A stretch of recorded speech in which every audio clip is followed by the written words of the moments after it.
zinez, oroitzapen oso onak utzi dizkidan toki bada. Eta hori hastapenetik, errobiren garaitik, 1956an ja, uste dut, lehen kontzertu bat horreman genuena, nahiko mugikorra, mugitsua izan zenaz, kanpoan poliziaz edo horren zibilez josita zegoen gara irura. Eta, bueno, beran barruan ondo paso egin nuen, eta geroztik aldi oro Vitorio Eugenian pasan izenean, plazer berezi bat hartu dut. Behar bada tokia, ez dakit, intimoagoa delako eta herrikoiagoa ere, akaso.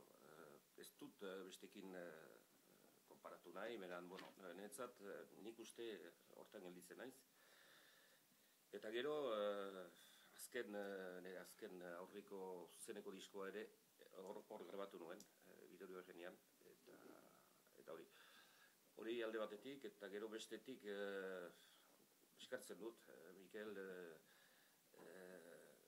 azpimarratu duelako, behar bada gure herriko garen artistok ateak zabalik eukitzea olako tokietan, badakit ez dela ohizkoa, eta beti eskartzekoa dela, eta zer gehiago, kontzertu normal bat izan dela, ez da gomitatu berezirik izan bakarrik, ni eta taldean, musikari.